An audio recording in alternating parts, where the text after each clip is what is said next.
तर महाराष्ट्रातले नंबर्स पुन्हा एकदा मूड ऑफ द नेशनचा आमचा सर्वे मागच्या 4 ते 5 सर्व्हेजमध्ये आम्ही सतत हे आकडेवारी तुमच्या समोर ठेवली होती. महाविकास आघाडीचं गणित हे अत्यंत मजबूत दिसून येत आहे. महाविकास आघाडीकडे 40 ते 45% वोट शेअर दिसतोय.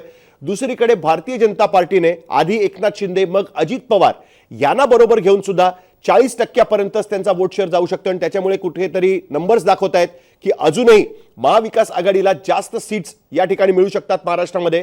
काँग्रेसच्या सीट्स आपण बघितल्या जवळपास 12 सीट्स काँग्रेसला मिळत आहेत आणि शिवसेना आणि शरद पवारांची एनसीपी म्हणजे शिवसेना उद्धव बाळासाहेब ठाकरे एनसीपी यांना मिळून 14 सीट्स महाराष्ट्रामध्ये देताना आमचा मूड ऑफ द नेशन सर्वे दिसतोय. पण नक्की याच्या मागचं गणित काय?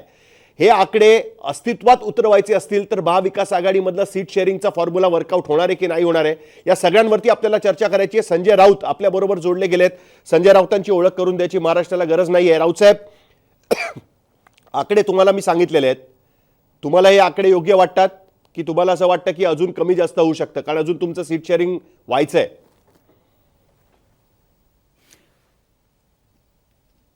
महाराष्ट्राचा मूड आपण म्हणाल तर महाराष्ट्राचा मूड हा अनेकदा देशाचा मूड सुद्धा ठरवत असतो आणि ह्या वेळेला महाराष्ट्राचे जे निकाल आहेत हे 2019 पेक्षा वेगळे आणि चमकदार लागतील. वेगळ्या पद्धतीने 2019ला शिवसेना आणि भारतीय जनता पक्ष एकत्र होतो आम्ही, त्याच्यामुळे काँग्रेसला जागा मिळू शकल्या नाहीत. फार राष्ट्रवादी काँग्रेसला 4 जागा मिळाल्या. पण आता चित्र असं आहे की शिवसेना, राष्ट्रवादी काँग्रेस पक्ष, काँग्रेस आणि आमच्याबरोबर अजून एक प्रमुख आमचे जे पार्टनर आहेत प्रकाश आंबेडकरजी ते आमच्याबरोबर आहेत. तुम्ही जो आता आकडा सांगताय तो नक्कीच आशादायक आहे.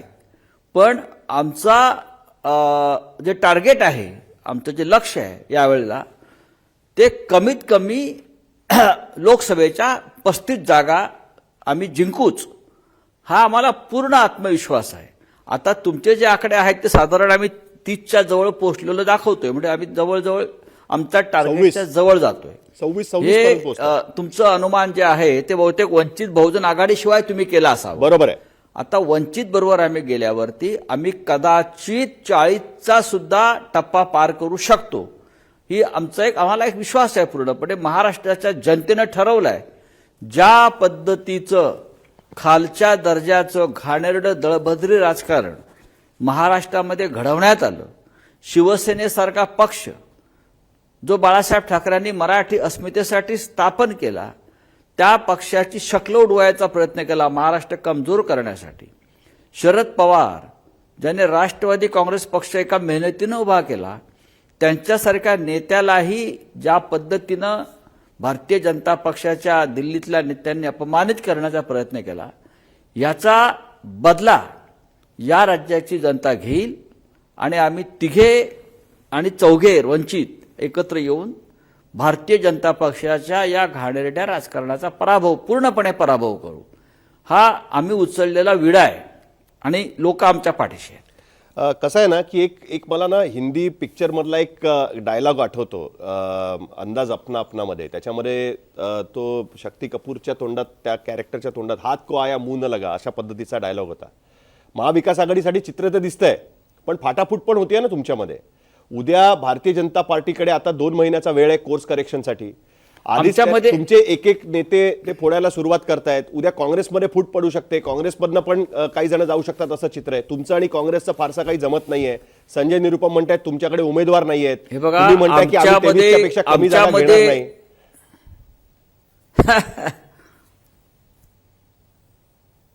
हो, पण आम्ही हे बोलतो त्याच्यामध्ये तुम्हाला त्रास व्हायचं कारण नाही कोणाला.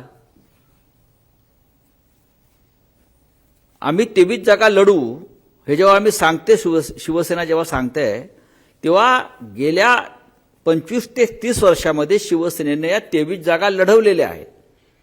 त्या 23 जागांवर शिवसेनेची उत्तम ताकद आहे. काँग्रेसचे बालेकिल्ले आम्हाला माहिती आहेत, राष्ट्रवादी काँग्रेसचे बालेकिल्ले आम्हाला माहिती आहेत, वंचित बहुजन आघाडीच्या ताकदीच्या जागा आम्हाला माहिती आहेत. त्याच्यामुळे आम्ही एकत्र येऊनच लढणार आहोत. आम्ही लढणाऱ्या 23 जागा या महाविकास आघाडीच्याच आहेत. काँग्रेस लढत असलेल्या सर्व जागा या महाविकास आघाडीच्या आहेत. वंचितच्या जागा या महाविकास आघाडीच्या आहेत. आमच्यामध्ये अशा प्रकारे कुठे मतभेद नाही. हे तुम्ही मीडियामध्ये कॅमेरावर किंवा वृत्तपत्राच्या कागदावर दाखवते आमच्यामध्ये काही मतभेद आहे वगैरे. आमच्यामध्ये जागा वाटपात मतभेद नाहीत कोणत्याही प्रकारचे. आमच्यामध्ये या क्षणी वैचारिक मतभेद नाहीत. या देशामधल्या हुकुमशाहीचा पराभव करायचा, ज्याने महाराष्ट्राच्या अस्मितेवर अत्यंत वाईट पद्धतीनं घाव घातले त्यांचा पराभव करायचा, हा एकमेव अजेंडा आहे महाराष्ट्रात. दुसरं काय आहे? नाही, पण बऱ्याचदा असं होतं ना, याच उद्देशाने इंडिया अलायन्स बनवली गेली होती. इंडिया अलायन्स ज्यांनी बनवली ते नितीश कुमार स्वतःच आता भारतीय जनता पार्टी बरोबर निघून गेलेले आहेत. त्या इंडिया अलायन्समधले वेगवेगळे पार्टनर्स आता वेगवेगळी भाषा बोलायला लागलेत. ममता बॅनर्जींचं 4-5 दिवसापूर्वीचं राहुल गांधींबरोबर झालेलं भाषण मी पाहिजे तर तुम्हाला सांगू शकतो. त्याच्यामध्ये त्या बोलल्या की राहुल गांधी ज्या पद्धतीने बंगालमध्ये यात्रा काढतायत त्याची काय गरज होती. ते अमेठी सुद्धा स्वतःची वाचवू शकले नाहीत आणि बंगालमध्ये येऊन यात्रा काढतायत. अखिलेश यादव ज्यांनी तुमच्याबरोबर काँग्रेसबरोबर 11 सीट्सचं डिक्लेरेशन केलं होतं, त्यांना सुद्धा कुठेतरी प्रॉब्लेम दिसतोय. जयंत चौधरी यांना 4 seat Bharatiya Janata party offer करते, ते त्यांच्याबरोबर जाऊ शकतात. गुजरात आणि पंजाबमध्ये आम आदमी पक्ष काँग्रेस एकत्र येईल की नाही याच्याबद्दल शंका उपस्थित केली जाते. तर तुम्ही कुठेतरी लढाईत जिंकताना दिसता पण तहामध्ये हरताना दिसताय, असं कुठेतरी परिस्थिती दिसतेय. म्हणून हा प्रश्न निर्माण होतो की दिसतंय पोलमध्ये, पण जर तुमचं जर अंडरस्टँडिंग बरोबर नाही होऊ शकलं तर ह्या सगळ्याला काही अर्थ राहणार नाही.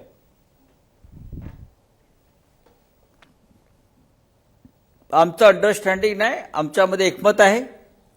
ममता बॅनर्जी आणि काँग्रेसची उत्तम प्रकारे चर्चा सुरू आहे, सकारात्मक मार्गाने चर्चा सुरू आहे. अखिलेश यादव आणि काँग्रेस पक्षात चांगली चर्चा शेवटच्या टप्प्यात आलेली आहे. मी आपल्याला सांगतो, महाराष्ट्रामध्ये कोणताही प्रकारचे मतभेद नाही जागा वाटपामध्ये. तेलंगणामध्ये 100% काँग्रेस येत आहे.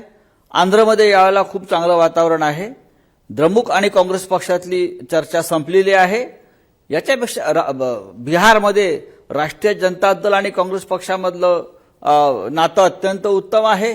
आता नितीश कुमारांसारखे पलटूराम गेले असतील, सवय आहे त्यांना, त्यांचा छंद आहे पलट्या मारण्याचा. म्हणून ही पलटूरामगिरी अख्ख्या देशात होते का नाही. बघा, भिन्न पक्षाचे लोक एकत्र येऊन निवडणुका लढतात.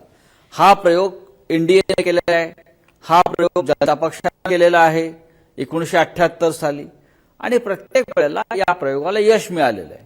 आता तुम्ही जर आमच्या प्रयोगाला नावं ठेवणार असाल तर ते चुकीचं आहे. नाही, तसं हे नाही. प्रयोग राऊत साहेब, सातत्यानं या देशामध्ये झालेले आहेत.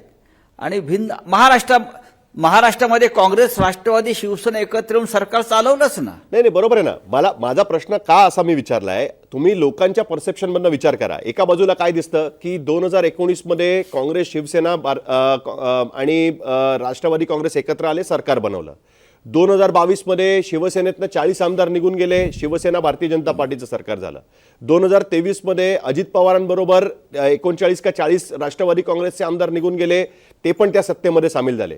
पण म्हणजे तुमच्याकडनं आउटगोईंग सुरू आहे आणि दुसऱ्या बाजूला इनकमिंग सुरू आहे.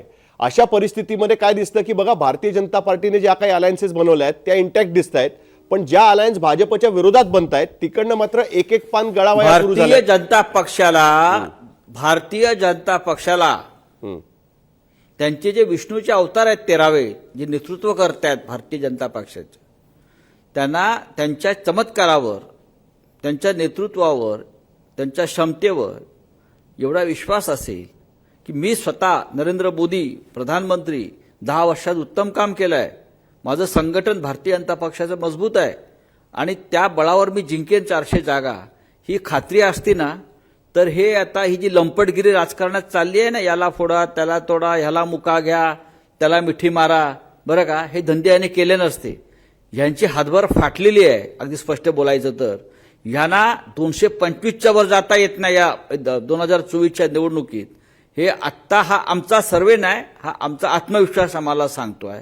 म्हणून मग बिहारमध्ये इथे तोडफोड करा, मग महाराष्ट्रात तोडफोड करा, मग उत्तर प्रदेशमध्ये काही लोकांना तोडा. अरे तुम्हाला तुमच्या पक्षाच्या क्षमतेवरती एवढी खात्री आहे ना, मग ही तोडफोड बंद करा आणि भारतीय जनता पक्ष म्हणून निवडणुका लढा ना.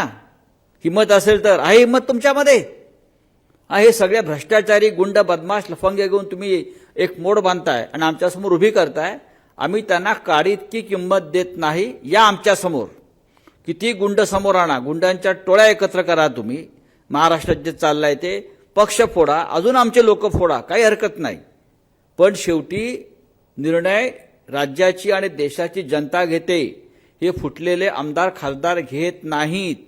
ते महाराष्ट्रातून जे फुटून गेले आहेत खासदार, त्यातले किती निवडून येत आहेत हे तुम्ही नंतर पहा. तर तुमच्यामध्ये आणि काँग्रेसमध्ये अंडरस्टँडिंग होऊन जाईल असं वाटतं? तुमच्यामधल्या अंडरस्टँडिंगमध्ये रुसवे फुगवे, मग काँग्रेसचे काही नेते पुन्हा भाजपत, मग तिकडनं निवडणूक, मग पुन्हा एकदा त्यांचं आमच्यामध्ये काही रुसवे फुगवे नाही आहेत. आमच्यामध्ये काहीही रुसवे फुगवे नाही आहेत. काँग्रेस, राष्ट्रवादी, वंचित बहुजन आघाडी, शिवसेना, बरं का, आमचा संसार अत्यंत उत्तम चाललेला आहे. आणि फक्त नेतेच नाही, ते खाली कार्यकर्त्यांचं सुद्धा मनोमुलन झालेलं आहे. आणि आम्ही या राज्यामध्ये क्रांतिकारक आकडा घेऊन येऊ इतिहासातला लोकसभेला. ठीक आहे. 2 महिन्यांचा कालावधी अजूनही बाकी आहे राऊत साहेब. 2 महिन्यामध्ये अनेक महाराष्ट्रामध्ये 2 महिन्याचा कालावधी खूप मोठा असतो आणि महाराष्ट्राच्या राजकारणामध्ये इकडून तिकडे जायला फारसा वेळ लागत नाही. आता मला प्रेक्षकांना सांगायची गरज नाही, तुम्ही सुद्धा त्याचा अनुभव घेतलेलाच आहे. पण राऊत साहेब, तुम्ही आमच्या मूड ऑफ द नेशनच्या सर्वेच्या माध्यमातून आमच्याशी बोललात, त्याच्याबद्दल तुमचे मनापासून धन्यवाद. 2 महिन्यामध्ये काय होतं यावरती लक्ष ठेवणं आवश्यक असेल. महाविकास आघाडी आपलं सीट शेअरिंग कशा पद्धतीने करतं, महायुती त्यांचं सीट शेअरिंग कशा पद्धतीने करतं, नवीन कोणाला त्याच्यामध्ये ऍड करतात नाही करतात, काय होतं याच्यावरती आपल्याला लक्ष ठेवावं लागणार आहे. पण आज राऊतांनी त्यांची भूमिका मांडली. शिवसेना, काँग्रेस आणि शरद पवारांची राष्ट्रवादी काँग्रेस या तिघांना मिळून 26 जागा महाराष्ट्रामध्ये सध्या तरी ओपिनियन पोलमध्ये आमच्या दिसत आहेत. 22 जागा या महायुतीला म्हणजे भारतीय जनता पार्टी, शिवसेना आणि राष्ट्रवादी काँग्रेस, अजित पवारांचा पक्ष यांना देताना दिसत आहे. त्याहीमध्ये 16 जागा भारतीय जनता पार्टी स्वतः जिंकतीये. हे चित्र त्याच्यामध्ये दिसतंय. बघूया महाराष्ट्रातलं चित्र विधानसभेच्या दृष्टीने काय होईल हे आपल्याला पुढच्या काही दिवसात ठरणार आहे. पण राऊत साहेब, तुम्ही बोललात त्याच्याबद्दल मनापासून धन्यवाद.